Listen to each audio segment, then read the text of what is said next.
بسم اللہ الرحمن الرحیم۔ آپ سب کو میرے چینل لطیف وائس پہ خوش آمدید۔ آپ کی خدمت میں ایک اور ویڈیو کے ساتھ حاضر ہوں۔ ویڈیو میں آگے بڑھنے سے پہلے میرے چینل کو سبسکرائب کر لیں۔ ایک مرتبہ اللہ کریم نے حضرت اسرائیل علیہ السلام سے دریافت کیا کہ اے اسرائیل، آج تک جن لوگوں کی روح تو نے قبض کی ہے ان میں سے کسی پر تجھے رحم بھی آیا ہے؟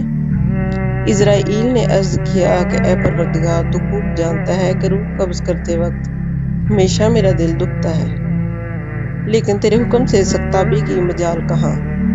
خدا نے پوچھا، تو یہ بتا تجھے سب سے زیادہ رحم کس پر آیا؟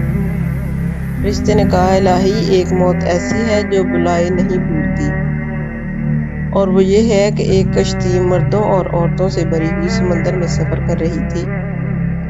اللہ تو نے حکم دیا کہ اس کشتی کو فنا کر دے، میں نے کشتی کو پاش پاش کر دیا۔ تو نے فرمایا، سب مردوں اور عورتوں کی روحیں قبض کر لو، لیکن ایک عورت اور اس کے نوزائیدہ بچے کو چھوڑ دو۔ میں نے اس حکم کی بھی تعمیل کی، سب کی جانیں قبض کر لیں، ایک بہتے تختے پر ماں اور اس کا بچہ رہ گئے، اور پھر وہ تختہ سمندر کے کنارے پر پہنچ گیا، اور اس میں ماں اور بچے کی جان بچ جانے سے وہ بہت خوش ہوا۔ لیکن پھر تیرا حکم آیا کہ اے اسرائیل، ماں کی روح بھی قبض کر لے اور بچے کو اکیلا چھوڑ دے۔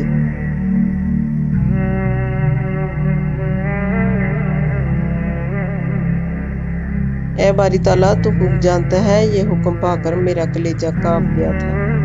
مجھے اس شیر خوار بچے اور اس کی ماں کو الگ کر کے جس قدر تکلیف پہنچی، اب اس واقعے کو مدت بیت چکی ہے، لیکن وہ بچہ برابر یاد آتا ہے۔ اللہ تعالیٰ نے فرمایا، کیا تو جانتا ہے کہ وہ بچہ اب کہاں ہے اور کس حال میں ہے؟ اللہ کریم نے فرمایا، اے اسرائیل، تو سن، جب تو نے ماں کی روح قبض کی اور بچے کو تنہا چھوڑ دیا تو ہم نے سمندر کی ایک موج کو حکم دیا کہ اس بچے کو احتیاط سے ایک ویران جزیرے میں ڈال دے۔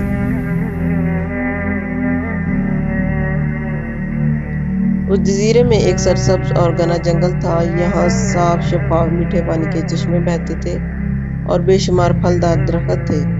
اس جزیرے پر ہم نے اپنے فضل و کرم سے اس بچے کی خاطر لاکھوں خوشنما اور حسین پرندے بھیجے جو ہر وقت چہچہاتے، نیا راگ الاپتے۔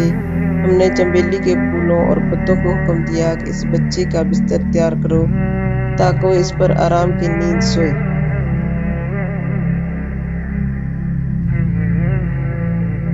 ہم نے اسے ہر خوف اور خطرے سے محفوظ کر دیا۔ آفتاب کو حکم دیا کہ تو اپنی تیز دھوپ اس پر نہ ڈالنا۔ ہوا کو فرمایا کہ اس پر آہستہ چل۔ بادلوں کو حکم دیا کہ اس پر بارش نہ برسانا۔ بجلی کو ہدایت کی کہ خبرداری سے اپنی تیزی دکھا کر ڈرانا مت۔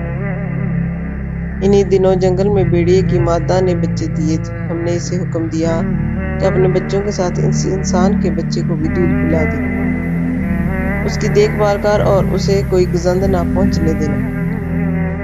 اے اسرائیل، اس نے بھی ہمارے حکم کی تعمیل کی، یہاں تک کہ وہ تنہا اور بظاہر بیار و مددگار بچہ پرورش پا کر خوبصورت، صحت مند، بہادر نوجوان بن گیا۔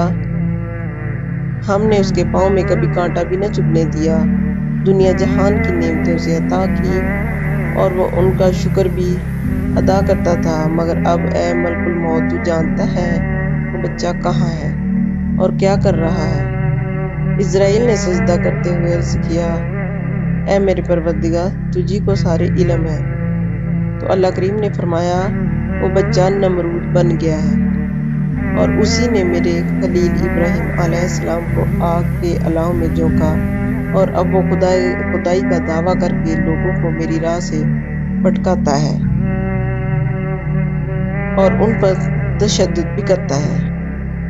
بے شک اللہ تعالیٰ ہی سارے علم رکھتا ہے، اور اسی کی حکمت ہے، وہی جانتا ہے کہ اس نے کیا کرنا ہے۔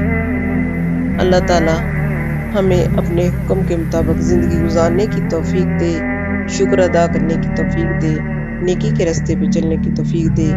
ویڈیو پسند آنے کی صورت میں چینل کو سبسکرائب کر لیں، ویڈیو کو لائک اور شیئر کر دیں۔ اللہ تعالیٰ ہم سب کا